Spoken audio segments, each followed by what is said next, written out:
South Tampa. Oh, okay. How long have you been with Tab? End of 16. Okay. Well, welcome. Thank you.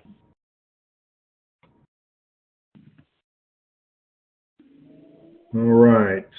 So as you can see, for those that are able to be online, we've got a pretty good agenda today. I want to talk through some admin stuff, and then we'll talk about program wins and challenges. I'd like to talk a little bit more about retention.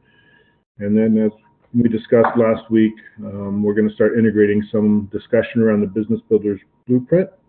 And then if we've got time at the end, we'll have an open discussion. All right. So right now, as most of you know, we meet every Thursday at 12:30 Eastern, 9:30 Pacific. And it turns out that we are going to have to make an adjustment. Phil is needing to use the Join Me account for a meeting that he's running that will start at 11 Mountain Time. So what I'd like to do, if everybody's agreeable, we'll keep it on Thursdays, but I'd like to bump us back a half an hour. So we'll start at 12 o'clock Eastern Time, 9 o'clock Pacific, and those are the times for each of the time zones. But that'll give us a chance to start a half an hour sooner. Of course, we'll be done a half an hour earlier, so we'll go from 12 to 1 Eastern Time. What I'd like to check in is to see if there's anybody in the group that time, that minor adjustment will not work. Yeah, Ben, this is, Go ahead. as I said, we had board meeting this morning, which luckily ended earlier today, but typically it ends at 12. I can make it to the 12:30, but for the 12, if we continue to have board meeting on that Thursday, then I might be coming late. Okay, and that is monthly, once a month? Yes. Okay. Okay. And this is Scott Williams. Same thing for me. Once a month, I'm typically at a board meeting during this time. Okay, no problem. And it's Jim Hadley. I have a once-a-month coaching session that runs till 12:30. So I would get out of there and get right on this call. If it's at 12, I'll miss the first half hour. Okay. All right. Well, the challenge is whenever you have to make adjustments like this is you're never going to find a time that everybody is agreeable to. So I think a once a month conflict is probably okay. As you all know, kind of the standard operating procedure for this group is if anything that happens in your business conflicts with program activities, always default to your business. So if you're not able to make it or you have to come late to one of these group coaching calls on occasion, I think that's going to be okay. So we'll just plan on beginning next Thursday, the 25th of January, that we'll start meeting at 12 p.m. Eastern Time. And what I'll do is I'll send out an updated group invite to everybody in the program so that your calendar appointments will adjust automatically. Okay, I apologize for that. You know, it's part of doing business. Every now and then you have to make these kinds of adjustments. So hopefully we'll be able to adapt pretty quickly. All right, so let's just take a little bit of time to go around the room and share any wins or challenges. Ideally, we like to focus on things that are happening in a positive way, that are a result of the work in the program or the activities that you're doing that are associated with the program. But we'll open it up to anything going on in your business, and then same with challenges. If there's a strategy around marketing or sales that you're challenged with, or there's some you'd like some input from others on something you're facing, this is the time to do that. So I'll open up the floor to anybody who has anything to add.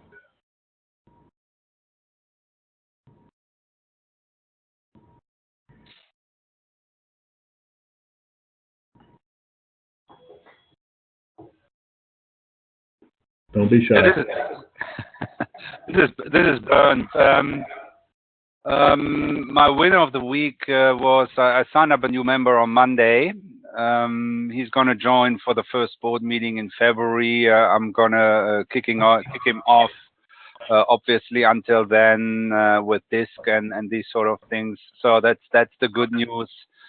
Challenges, perhaps, and some of you might have heard me rambling when you joined this call here when I was talking to Ben. I had a board meeting this morning with all the snow happening here on the East Coast. I only had 2 people showing up to the board meeting, including one very good prospect who already gave me a verbal.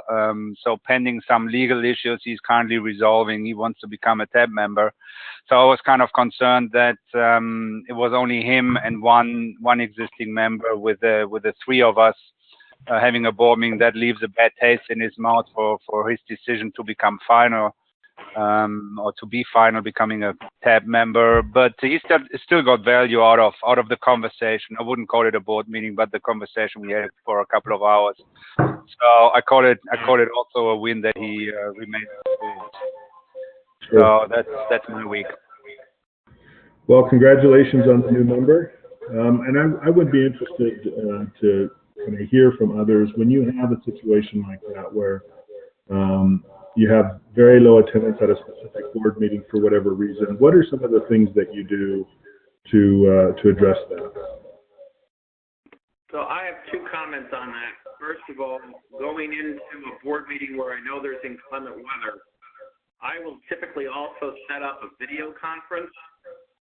And so if for some reason certain board members can't make it because of travel conditions or weather, I welcome them to dial in via video, and that's actually worked relatively well. Most of them that aren't able to get there do that. As a matter of fact, I had a board meeting yesterday and had similar problems with the weather, and 2 came in on the video conference instead. So that's one way to kind of address it when you know what the weather's going to do and it might wreak havoc with your board meeting. To your question, Ben, when there's unexpectedly a shortage of people in the room, either they didn't tell you they weren't coming or they told you at the very last minute and there wasn't anything you could really do about it. I have, that I keep in my briefcase, about 10 topical discussions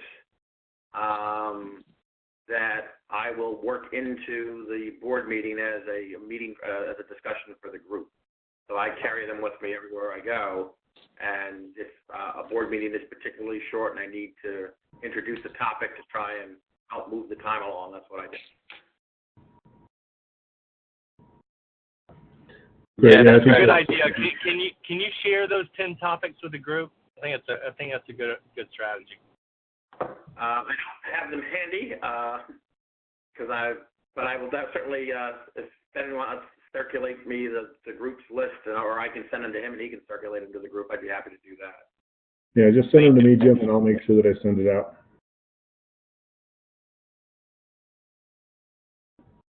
Yeah, luckily I had a topic handy there as well. In fact, during the board meetings, I always have 30, 45 minutes, what I call the educational part. So we just spend more on that one. And I guess that was one of the reasons why my prospective member, he said he still got value out of a meeting, even though we were only 3. Great. Well, again, congratulations on the new member, and hopefully the guest advisor that you had today will move forward as we talked about earlier. So good job. Any other program wins or challenges from anybody else in the group? This is Scott. I'll go next because it kind of is similar to what he just had, and that is that I guess the win for me is that just to give everyone a little context, we started in Tampa, Clearwater, St. Pete. The 3 TBOs basically partnered together so we could combine our members across boards. And we started an executive board about 2 months ago with companies that are 3 million plus. And we have 4 members that fit into that, and it ranges anywhere between 3 million for the lowest on the board, and the highest on the board is about a $15 million company. And I guess the win for me was I got a new board member who's an $8 million company who I just finished my first coaching session with today. And the reason why the coaching session's today is because the board was supposed to be today, but 2 of the members over the last couple of days have indicated they could not attend.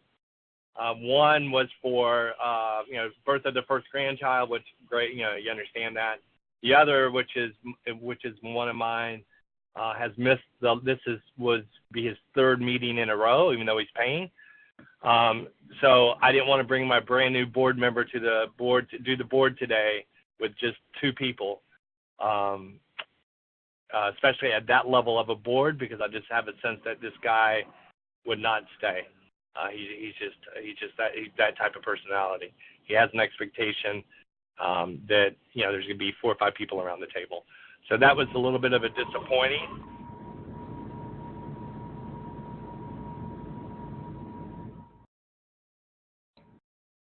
Hello? I don't know what happened there. Yeah, it just dropped. So I wasn't sure if you were done talking or not. So, well, no, congratulations. I don't have. Yeah. So anyway, so I don't know. Again, we have done a board before with the lower level board where we had a couple people a few months back, and one of the good things is we have all 3 of us in the room, so it kind of helps fill the table. But yeah, that's a challenging one, and it's a concern. To try to make sure you have enough people. So that was kind of probably the disappointment, was that we didn't do an executive board this week because of that. Yeah.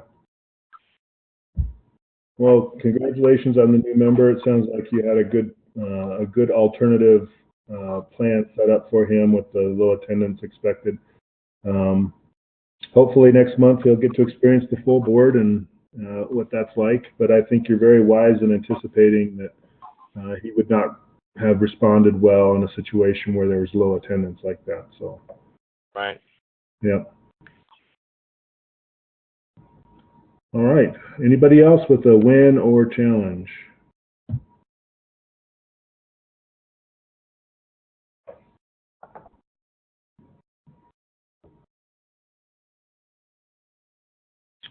Very good. Well, again, congratulations on the new membership. That's always a great thing to celebrate here. And I will tell you that according to my latest update, we have, as a group, since the beginning of November, added 12 members to the total from TBOs participating in this program. So we're seeing some great improvement and some growth in the businesses, and we're validating that when you integrate some of the marketing strategies that TAB has established and you work them together in unison, that you can actually have great success. So continued growth for those that are seeing it, and we expect to see some positive momentum building for those that are just joining or haven't quite had their first member added yet.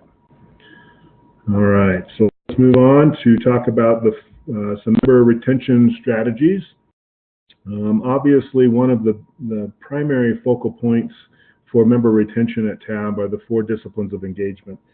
This is heavily discussed during training and is key to a great membership retention strategy. So what I like about this model is that if you do these 4 things, if you're very systematic in applying these 4 disciplines, the likelihood is that you're going to have very strong member retention.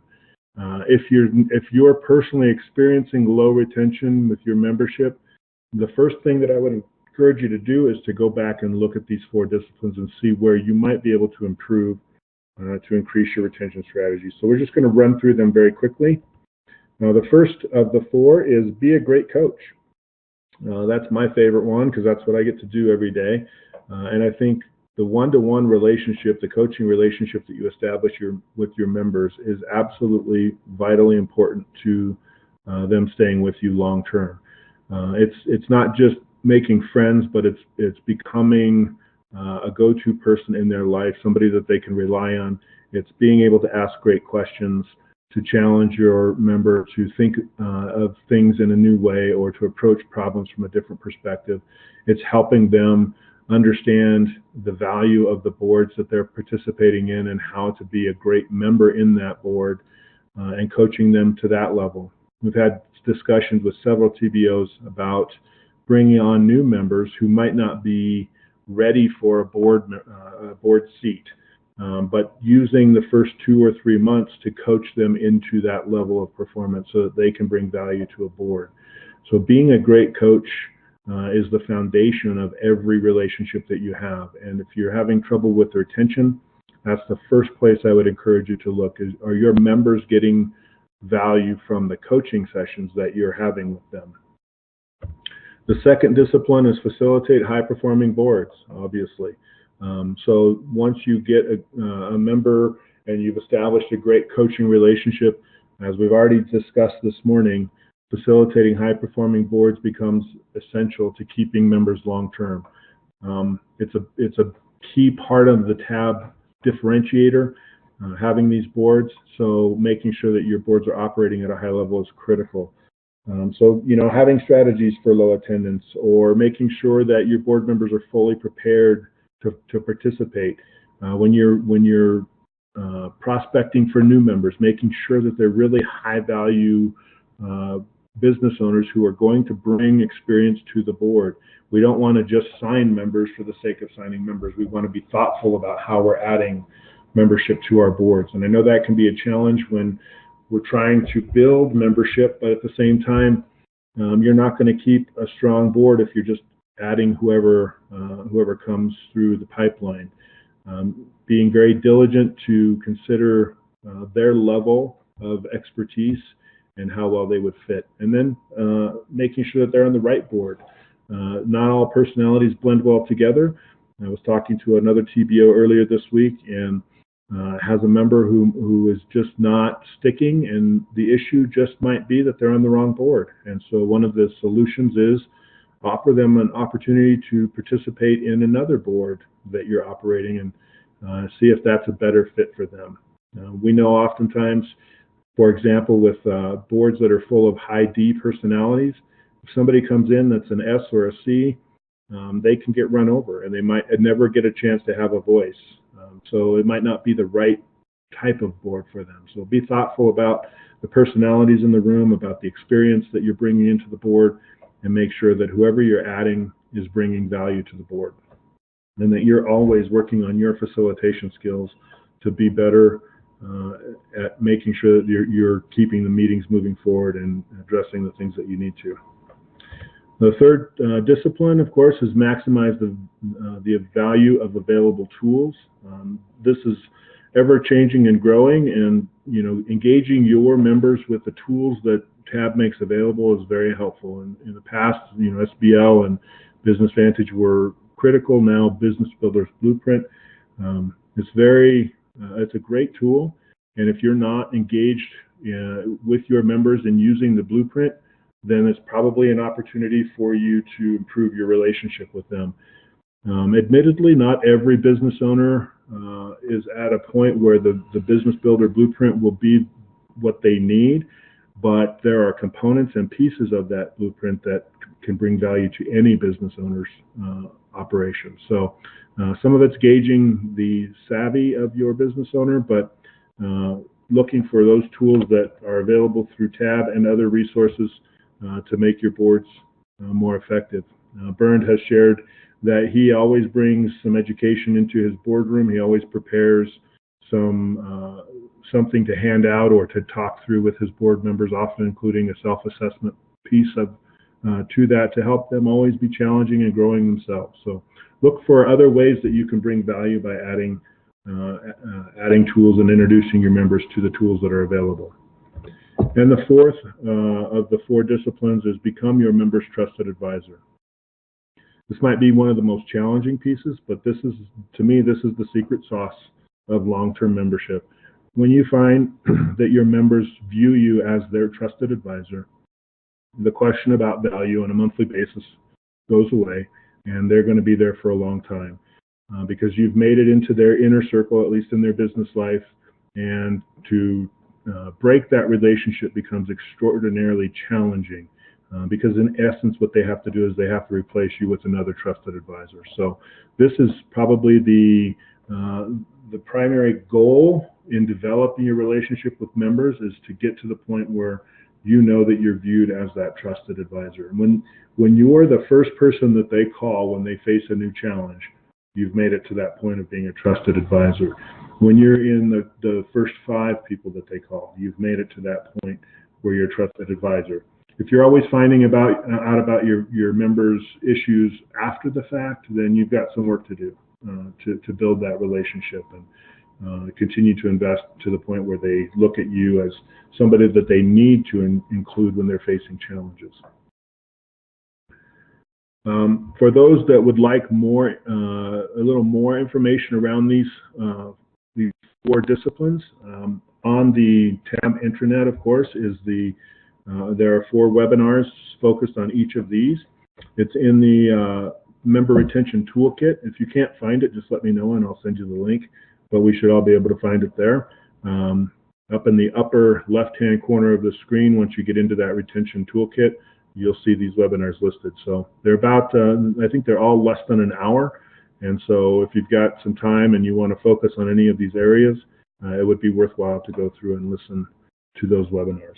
So I'll pause now and open it up for any conversation that you might have, any success stories, anything that involves any of these 4 disciplines and how it's helped you to maintain great retention with the members that you do have.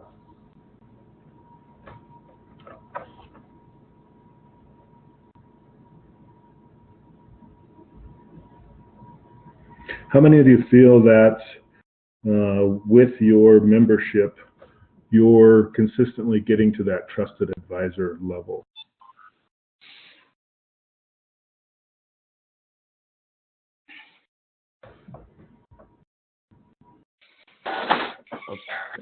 I feel like I'm there.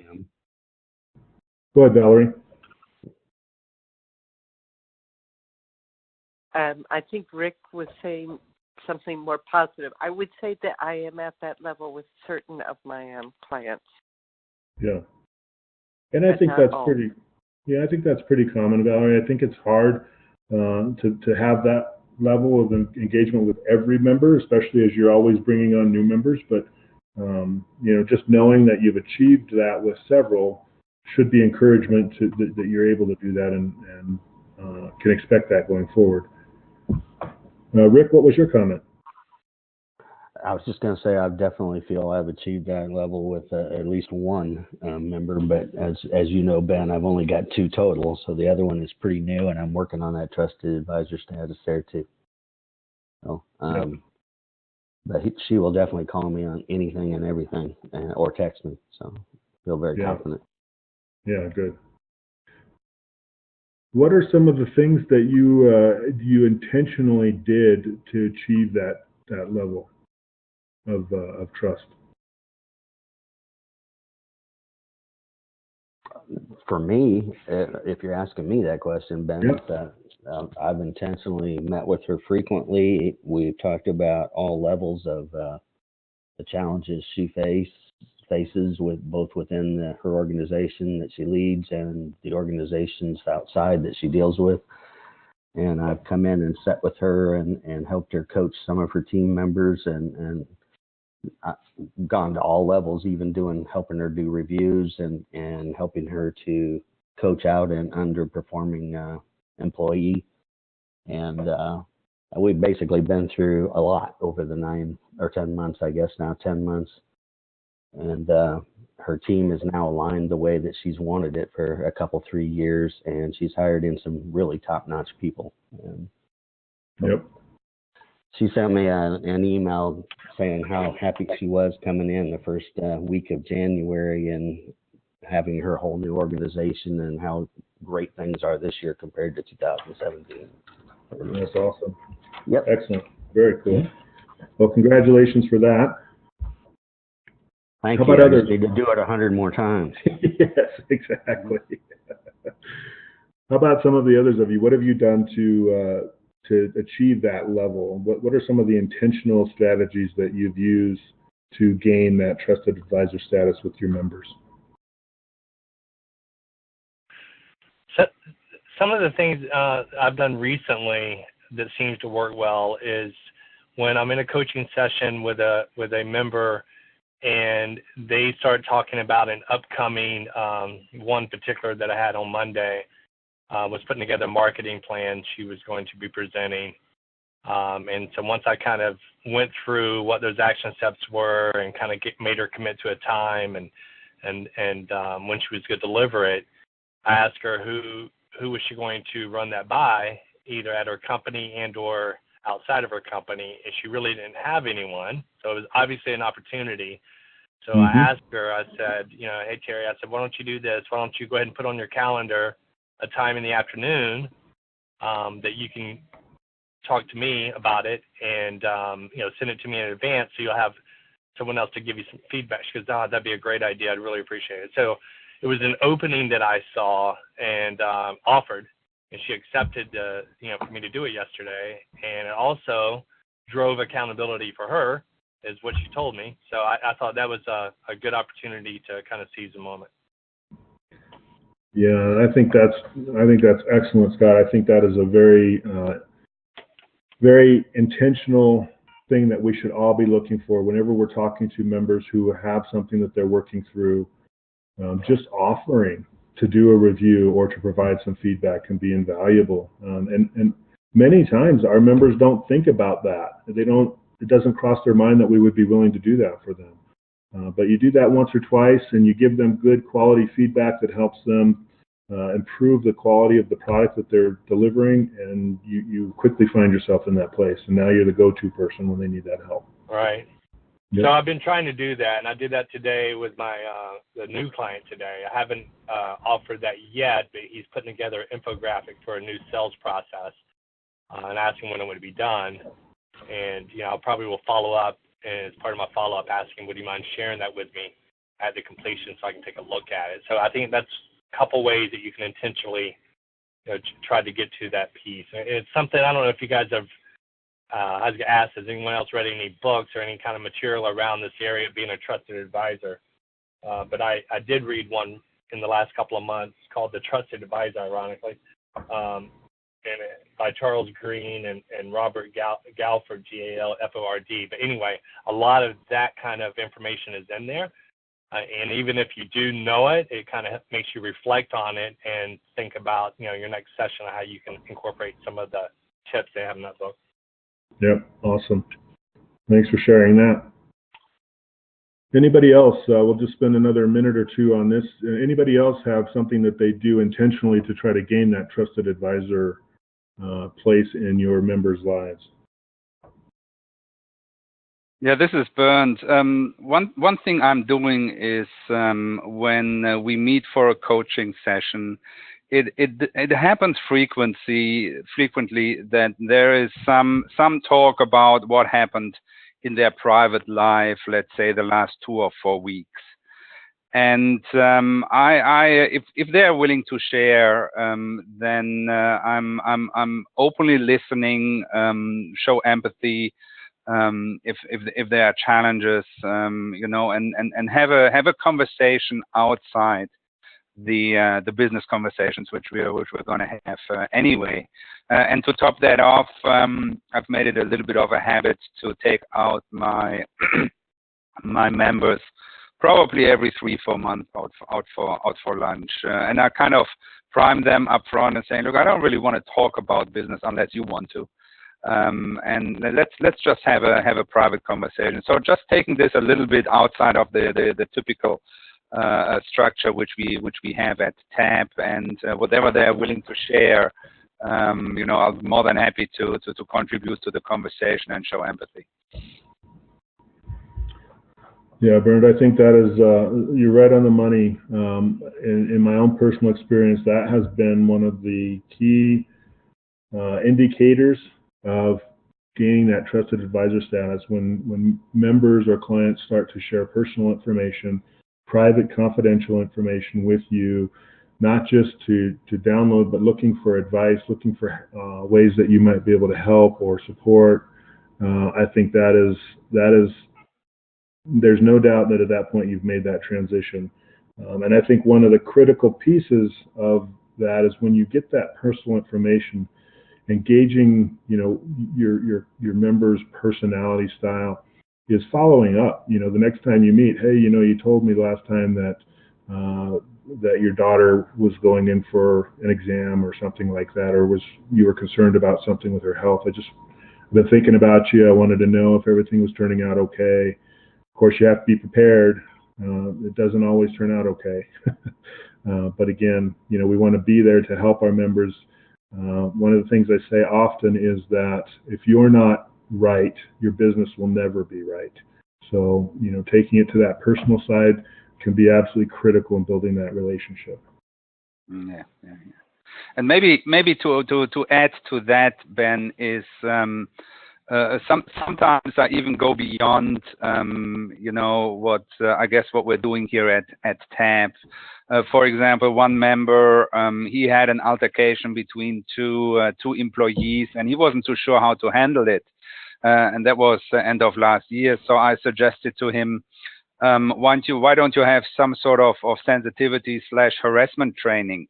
Or he said that would be a good idea. So now what I could have done is walked out of that room and then kind of left it to him and to organize all of this. He had no idea where to start to look for these things. So on my local network, I started to ask to talk to some people and saying, can you point me in the right direction? And so this is how I'm trying to help him, resolve his problem. I'm currently actually talking to one of the local community colleges who actually do offer these sort of 4-hour training. So I'm going to take this to the next level, talk to the community college, and then I'm going to introduce those guys to each other, and they can take it from there. At least I've made a connection. So I'm kind of helping him there, just not with advice, but with straightforward action and saying, here's the person, you now need to talk to that person. So that's part of going a little bit beyond. Yep, absolutely. Great. Well, hopefully this has been beneficial. If you've had retention issues, or if you find that every now and then you have a member who leaves after shortly joining the organization, just think back to these 4 disciplines. Was I a great coach? Did I provide for them high-performing boards? Did I facilitate high-performing boards? Did I maximize the tools that are available and make sure that I'm making those a part of our conversation? And am I becoming a trusted advisor? And if you're falling short on any one of those, as I said before, we can talk about that in our one-to-one coaching. The webinars are available online. But the goal of adding new members is keeping them long-term. And so acquisition and retention always go hand in hand. The first strategy of good acquisition is long-term retention. All right, let's move forward. So now we're going to talk a little bit about the Business Builder Blueprint. As those that have been in the program know, we haven't really talked much about this in our one-to-one coaching or as it relates to your membership. And so I want to start bringing this into the conversation, because this is one of the value-add tools that TAB is developing to help your members take their organizations to that high-performing level. And the first part of the blueprint that I wanted to talk about is establishing vision. I would like to kind of preface this by saying one of the things I'm looking for is your feedback. I'm not going to share anything by name unless you tell me to, but I would really love to be able to feed back into the development team real-time opinions of what this tool is bringing and the value that it's adding. So you're not going to hurt my feelings if there's something about this tool that you think needs to get better, or if there's something about the tool that you absolutely love. I'd love to get that feedback from you. So keep that in mind as we go through this.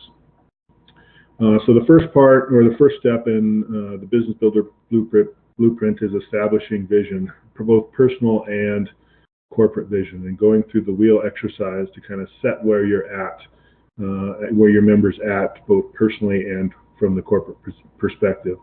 So what I want to know from those that have used this tool, hopefully that's all of you, what is the value? What value have you seen from your members in going through this exercise of establishing personal and corporate vision? How is this working with your members? Hey, Ben, it's Mike. Yeah, Mike. The one thing I wanted to just bring out is that, remember, it's a tool. It is, and the tool is not a crutch. So the one thing I for people that love tools and kind of focus talking about me, by the way, where I over focus on the fact that it's a great tool and lose sight of what the tool is being used for. One of the things, my concern is that when you just plug in words in a form or just pick the 9s and 10s and that type of stuff, there has to be questions behind that. It's got, why is it a 10? Why is it a 2?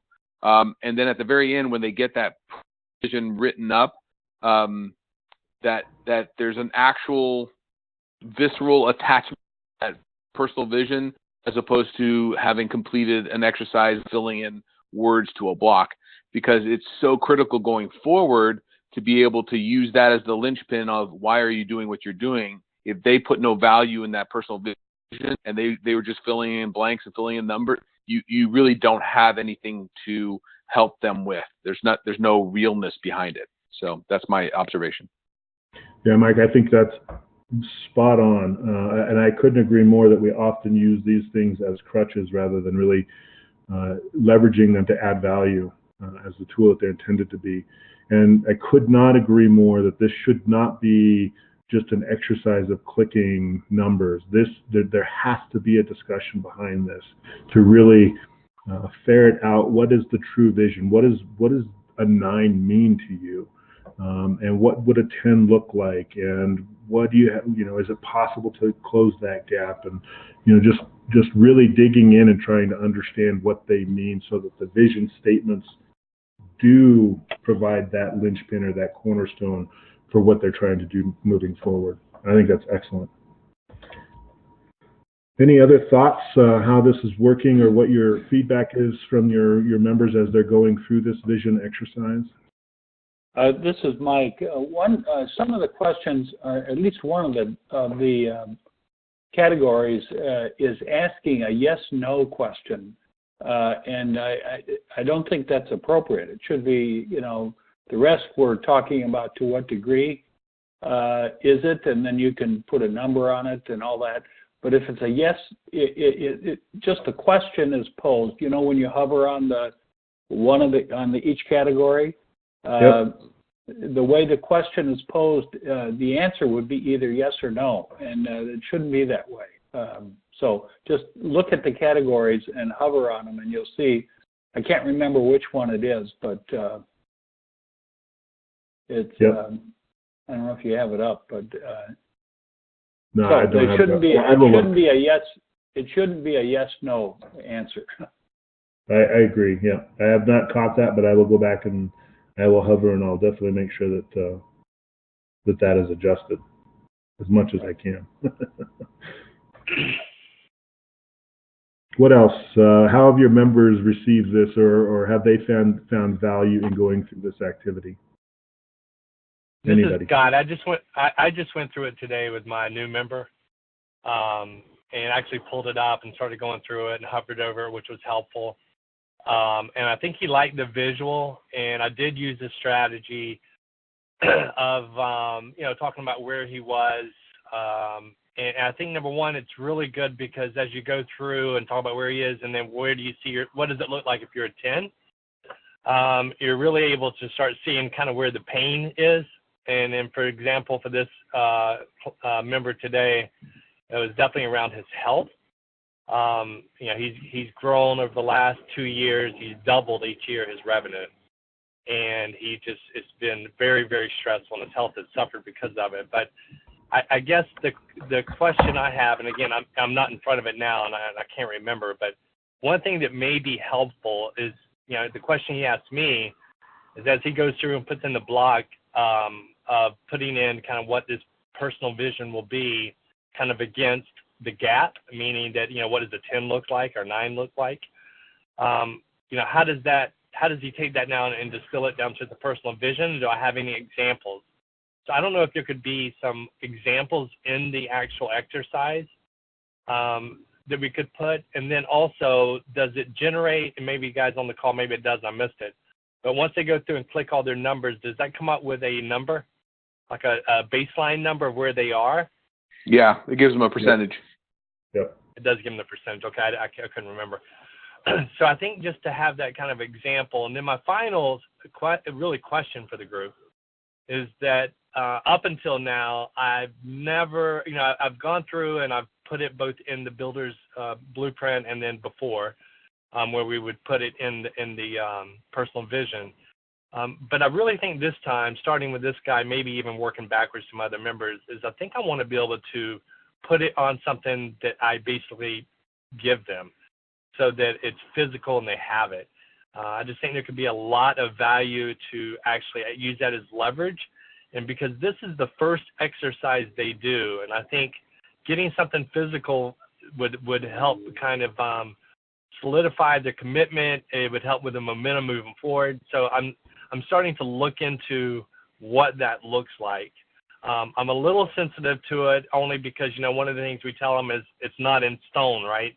So you don't want to necessarily give them something out. Your personal vision never changes. But I do want to give them something that they have access to that's, that they can look at every day. So anyway, it's just something I'm kind of playing around with. I don't know if there's any best practice around that.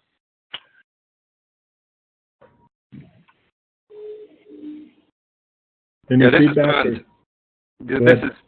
is Bernd. I couldn't agree more with this. As an engineer by education, I love processes, and the blueprint gives me a very clear process how I can lead my members through the strategic planning. I think I've developed it that far that during the board meetings we're actually talking about the individual progress they are making in the blueprint, which is unfortunately not coming at the speed I was hoping it would come, but I'm pretty confident that we will get there. I use it even in particular the vision and the personal and the corporate vision statement, but in particular the personal. If I during prospecting and selling, if I have somebody after an RFA who is still on the fence, I'm actually offering a third meeting, which I kind of headline a little bit like a free coaching session, and then I'm bringing along the paper version of the personal vision. And I say, look, for you to experience this, how this would work, let's sit down and we'll go a little bit through an exercise.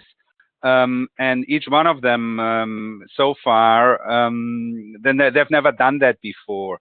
And I noticed that it's really difficult for most of them actually to differentiate between their personal and their corporate vision. Once you ask them a question about the personal vision, they go right away, and this is what I want to do with my company, and that is what I want to do with your company, and this is where I, kindly and softly stop them and saying, we're going to tackle this later. This is about you as a person. So that is an eye opener for them right there. Personally, what I would like to see from TAB, in fact, is that in our marketing efforts, we actually start putting, I understand blueprint is new, so it's going to take a while until we get there, but an FYI is that TAB starts emphasizing the blueprint in the marketing material a little bit more. I think it kind of gives us an edge. I have spoken to people who have been or consider becoming a Vistage member or EO, entrepreneur organization, and as far as I know, they do not have this sort of tool. So it differentiates ourselves. It gives us a certain competitive advantage. I'm going to use, I'm using, and I will continue to use the blueprint as much as I can. And yeah, that's Bernd. Thanks. And by the way, we have to catch up sometime. So anyway, good to hear your voice. Mm-hmm. Yep. The other thing I was thinking, Ben, is that, and I think I mentioned it to Dave before, but it would be, God, I just almost feel like we should have some type of infographic around the blueprint that kind of shows the journey with all the pieces that you can kind of speak to the business owner about, as you go through these sections so that it's in front of them. I know it's on the website and you pull it up and you have all these different pieces linear down the page, but it would just be good to show kind of on kind of one infographic, the pieces of this blueprint, kind of where they are, and it becomes a good centralized way to drive the discussion execution. Because I think there is a lot of value from it. And I know during our annual meeting, there's a little bit of a mixed messaging around from the panel up on the stage about, that there's value, but you don't basically shoehorn your members into this. I mean, maybe there's other ways, and I almost disagree, and I really think it is a valuable tool, and I think we should drive them through it. Most of them aren't using a lot of these different, don't have a lot of these pieces. I mean, the guy today with the $8 million company, he hasn't done things like SWOT analysis and these other pieces. So I guess just another tool that we could use that helps kind of drive the pathway so that it's visual would be helpful as well. I don't know if Dave's working on something or if there's anything else in the pipeline, but that'd be my other comment. It's actually already out, and it's a fill-inable PDF that you can put your name in at the bottom of it. Okay, and it has, okay, great. I need to look at it. Thanks.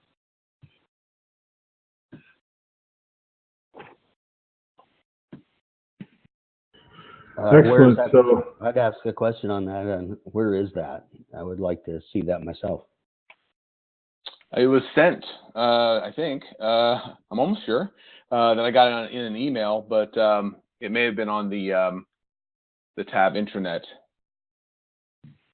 Yeah, I guess I have to look up, see what it's called, try to pull it out then. Okay, great. I did see the there is a two-page PDF document that has the blueprint as far as all the different pieces of it. If that's it, I brought that to today's meeting, but it's not like, I guess, what I'm thinking of. I know it's hard for me to verbalize it, but there is a two-page document I'm aware of, but not like a one-page pathway, so to speak, that shows all the pieces. Oh, okay, yeah, because that's the one. The one that I'm talking about is, I think, the one you just talked about, which is it talks about the blueprint on the front, and then on the back it talks about each of the individual modules. Yeah, I got that one. I gave that to him today. Okay. So Scott, you're talking more of like almost a flow chart or something, a graphic that shows how the blueprint, how you work through the blueprint to get the output. Yeah, I guess, yeah, exactly. And you can think about it if you can kind of visualize, guys. I know you've seen like a product roadmap, or like a journey where you see an actual road and your kind of milestones along the way, and at the end you're kind of your finish line type thing. Same kind of concept, so that during every coaching session you sit down and talk about where we are and kind of what we're working on. This is your homework, why it's important, and it's a way to kind of walk them through that, I guess, a little bit more. So. Sure. Anyway, that's kind of what I'm thinking, I guess. Yep. Well, I like the concept because with anything, if you say that it's a part of a process, that process should be able to be mapped, and you should be able to at any point see where you are in a process, what's the value of that in the narrative that you're having. So I concur that something like that would be very helpful, and it shouldn't be difficult if we've already thought through what the process is supposed to do for us / our clients. Right. This is Bernd. For what it's worth, what I'm using with my members is a little Excel spreadsheet where I've broken down the different blueprint modules into individual steps, and line item by line item we work through this. We actually put deadlines down there, so true to the motto, SMART goals. And this is what helps me and themselves to hold them to being held accountable against the progress in the blueprint process. And we spoke about this in one of our recent peer board meetings here. But to a degree, I'm trying to, and I'm using a strong term here, in a kind way, do member shaming during the board meeting for those who really didn't progress in the blueprint. If somebody else progressed and somebody else did not progress in the blueprint, they're kind of jokingly in a friendly atmosphere, of course, they kind of feel left behind and saying, well, I really shouldn't do this. So we say jokingly in our peer board, we talk about member shaming about blueprint process during the board meeting. Well, member shaming is also accountability, right? Group accountability. Right. Yep. Hey, Ben? Yeah, Rick. This is Rick, yeah. I just wanted to mention real quick, because I know we're running low on time, and I don't know if you'll get there, but I use a combination of the visions and the business assessment tool to identify the top 2 or 3 categories of things that we need to work on first.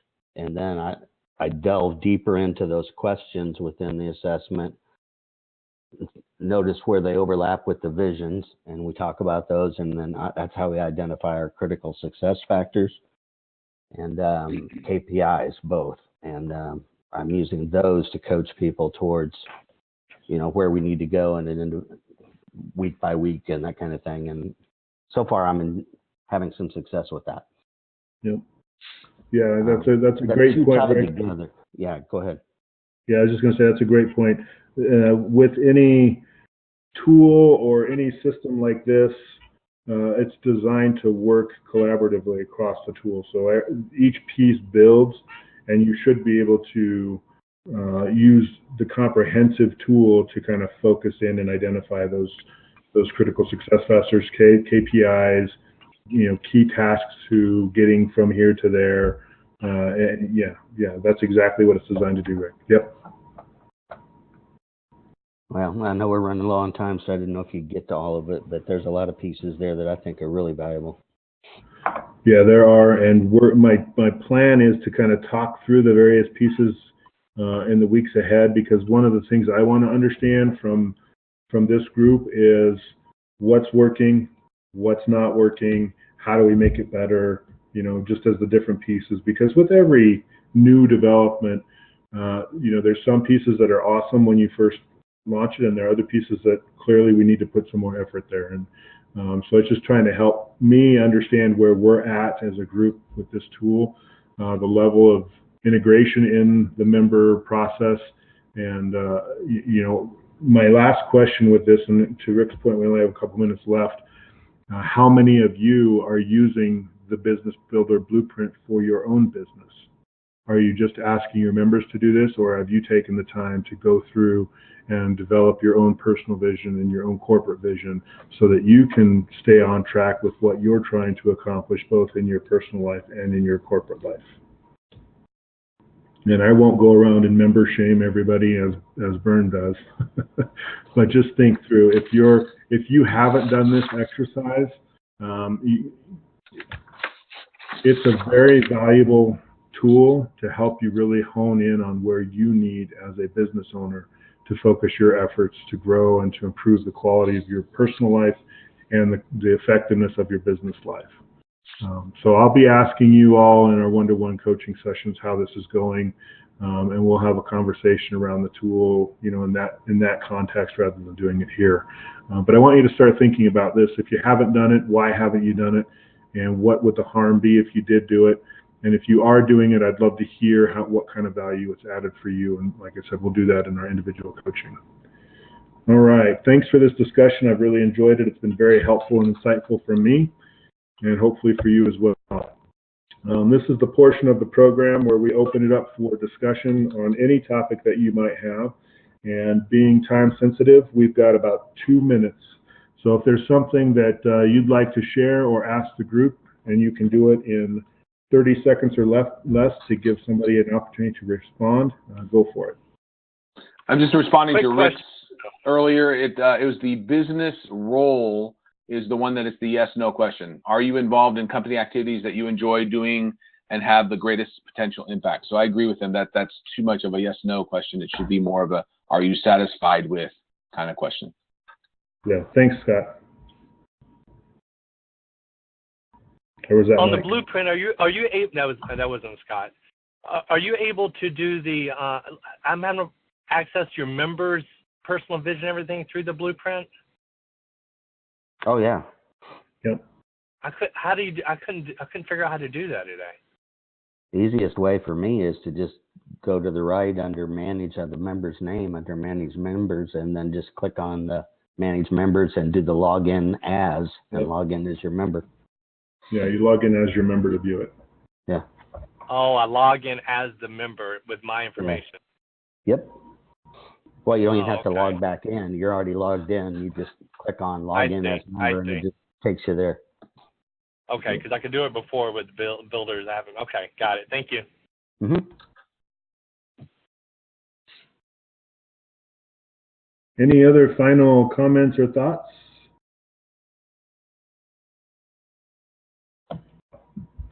Very good. Well, I will wrap this up then. Thank you, everyone, for the robust conversation that we had. I believe every person on the call actually contributed something, which is awesome. I love that. So thank you very much for the contributions.